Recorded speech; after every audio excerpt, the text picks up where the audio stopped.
Right now, somewhere in your day, you're going to feel it. That itch, that restless static in your chest when nothing is happening. Your hand moves toward your phone before you've even decided to pick it up. But the real answer is far stranger than a bad habit. That itch is ancient. It's been running in your body since long before phones, before television, before books, before fire. Boredom feels like a modern problem, something invented by too much comfort and not enough stimulation. But your ancestors felt it too.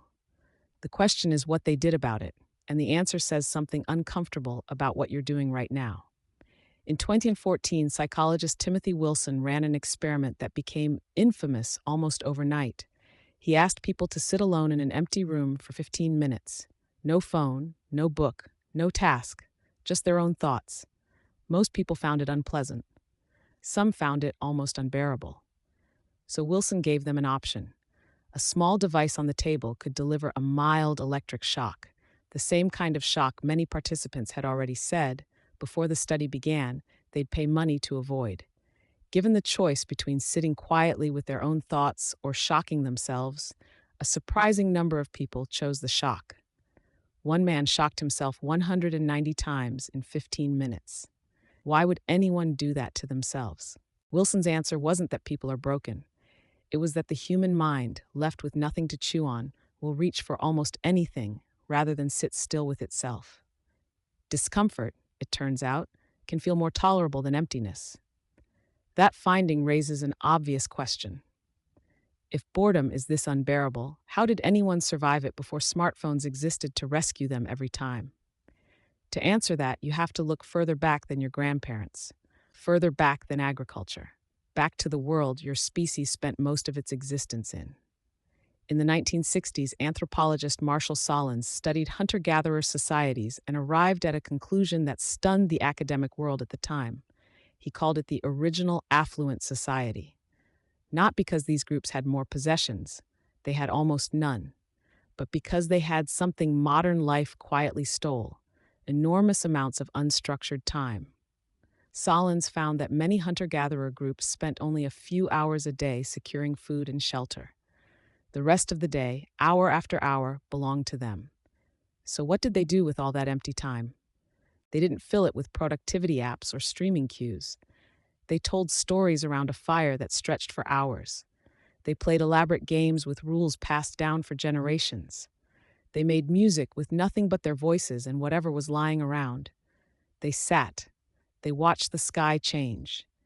They let their minds wander without demanding the wandering produce anything. That's the part that should make you uncomfortable. Modern boredom doesn't feel like unstructured time anymore. It feels like a problem to be solved immediately with whatever's closest at hand. Your ancestors had the same restless itch Wilson found in that empty room. The difference is they didn't have a itch Wilson found in that empty room. The difference is they didn't have a shock button or a phone sitting right there promising instant relief. They had to sit with it. And something happened when they did. Contemporary boredom researcher John Eastwood defines boredom not as having nothing to do, but as an unfulfilled desire for meaningful engagement with your own mind and your own environment. Boredom, in his framing, isn't emptiness, it's a signal. It's your brain telling you that what you're currently doing, or not doing, isn't satisfying some deeper need for stimulation or meaning. A signal is only useful if you actually listen to it. When your ancestors felt that itch and had no device to numb it instantly, the signal had nowhere to go except inward. It pushed them toward invention, toward conversation, toward staring at a fire until an idea clicked into place that hadn't been there an hour before. Some of humanity's oldest tools, oldest stories, oldest art were very possibly born out of exactly this kind of unstructured, uncomfortable stillness. Cave paintings weren't created under deadline pressure. Early instruments weren't invented to hit a quota. Somebody, at some point, sat with nothing to do for long enough that their mind reached for something to make. Now, compare that to what you do with your own itch. The instant that restless feeling arrives, most people reach for a phone within seconds, not minutes, seconds. The itch gets answered before it's even fully registered. The signal Eastwood describes never gets the chance to point anywhere. because it's smothered the moment it appears, which means something strange is happening at scale. An entire species that evolved to use boredom as fuel for invention and connection has built tools specifically designed to intercept that fuel before it can be used. Is it possible you've never actually experienced real boredom, the ancestral kind, the kind that pushes a mind toward creation instead of distraction? Wilson's shock button experiment and your ancestors' long, empty afternoons are really the same story told twice, a few 100,000 years apart. One version had modern anxiety relief devices. The other version had nothing but a mind, a landscape, and other people nearby who were equally unoccupied.